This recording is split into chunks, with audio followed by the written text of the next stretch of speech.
Over the years, I have tried different methods of becoming a millionaire in dollars from Nigeria because, come on, who doesn't want to become a millionaire, right? You don't want to know how many get rich quick schemes I tried. The only thing I didn't do was sell my soul to the devil, even though that was offered many times. So, as you can already imagine, I hit a lot of roadblocks. I wasted plenty money, I wasted time, and didn't get any reasonable result. In hindsight, I see all that failure as the price I had to pay to learn focus, diligence, and consistency.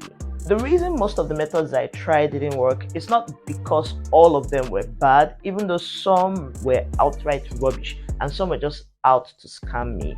The reason they didn't work is that in some cases I didn't have enough money to push through the idea to the point where it broke even and became profitable and self-sustaining, while in some other cases maybe the idea was not a good fit for me. It didn't match my morals, it didn't match my personality and all that stuff.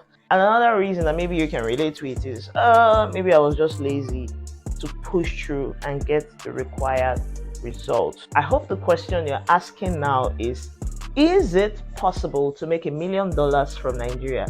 And the resounding answer is a very big yes. And I'm going to show you some proof over in the computer. Let's check it out. And Tayo Idol is a big YouTuber who shares stories that matter. So if you scroll down to the videos he's published, you would see some examples of people doing amazing stuff. Like this one, he left the UK to build affordable homes for Africans. The Nigerian billionaire who started from nothing.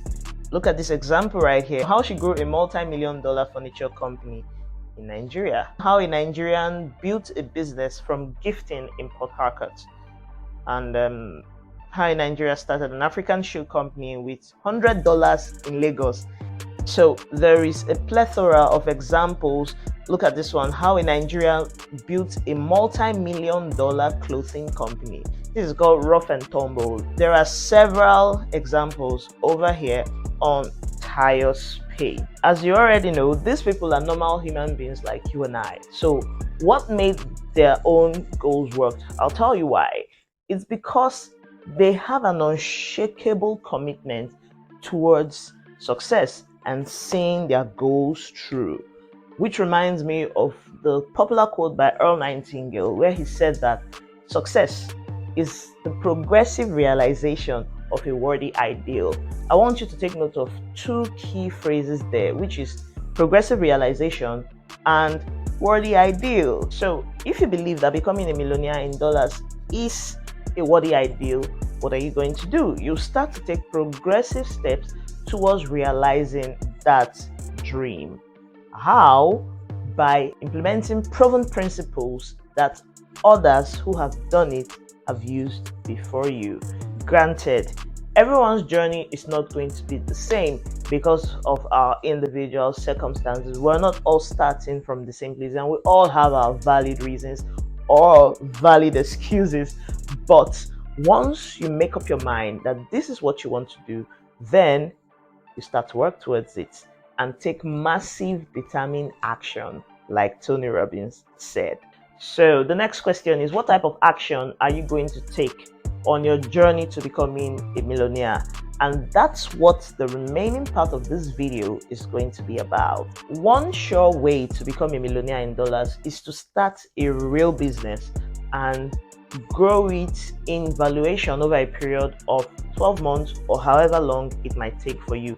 If you look at those examples on Tayo's YouTube, you would notice that these people who are doing amazing stuff started real businesses that they grew over a period of time. Some years ago, I started following a guy called Ryan Daniel Moran, where he talked about building a business on Amazon and scaling it to become $1 million business in a period of 12 months.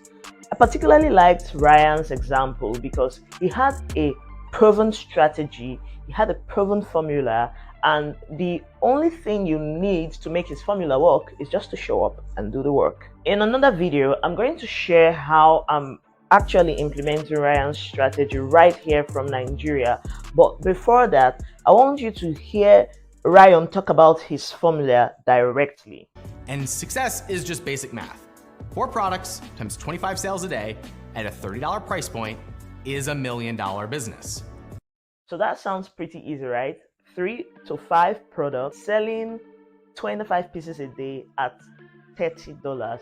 If you can do that over a period of 12 months, you have a business that is $1 million in value. If you want the full scoop about Ryan's formula and all the nitty-gritty steps behind the process, you can get his book 12 months to $1 million from Amazon, or you could get it on Kindle or from Audible. It is an amazing read, I promise you. I'll have some links down in the description so you could just click through easily. Like I was saying earlier on, I did a lot of research to find out a path or a strategy that works towards building $1 million business.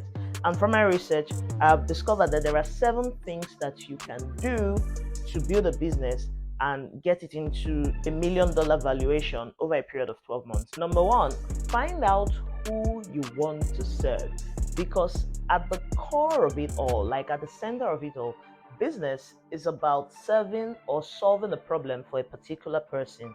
So you want to find out who you want to serve. Look for a viable market opportunity.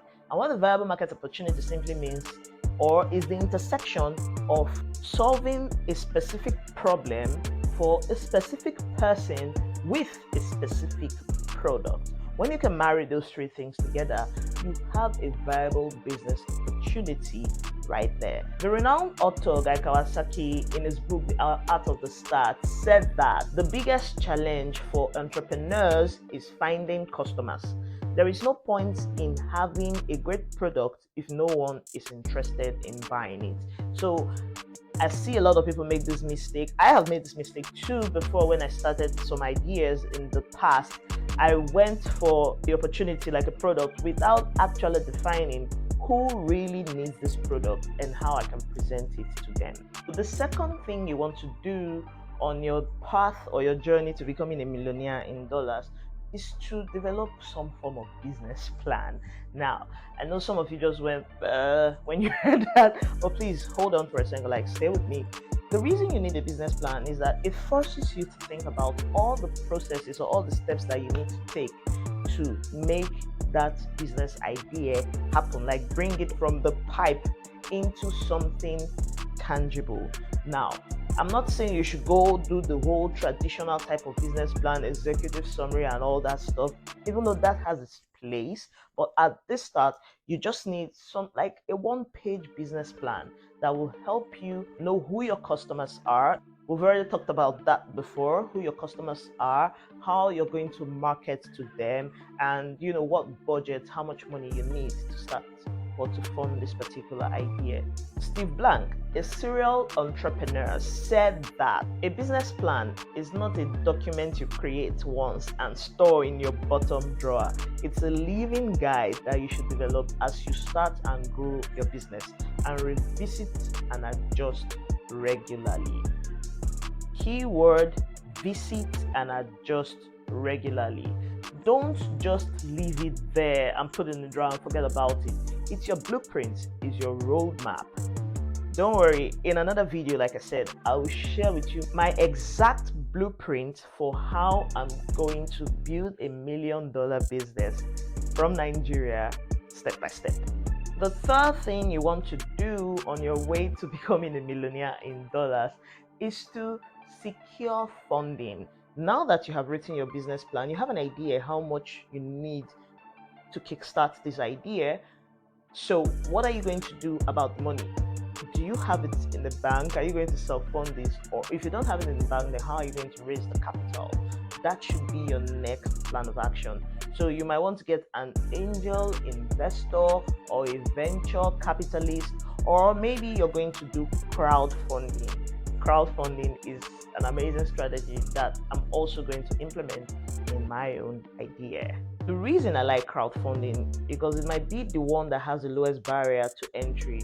You just try it and it has several benefits. Like, for example, if that idea is not going to work, maybe you did your market research, You found out who your customer truly is, and for some reason you put it out there, and if people are not willing to support you to place a pre-sale order, that is your market giving you feedback right there. It's a very good way to test your idea before investing a lot of money into it. Crowdfunding, seriously consider it. So the fourth thing you want to do is to build a strong team. Yes, you can start with a company of one, or you can start with someone else. The thing is, if you already have your plan, you already know where you need help. So that way, you want to go ahead and hire somebody who is very good. No, don't look for people who don't really know what they're doing because you're trying to save costs. No, look for somebody who is very good because you're trying to build a world-class business here that is worth $1 million.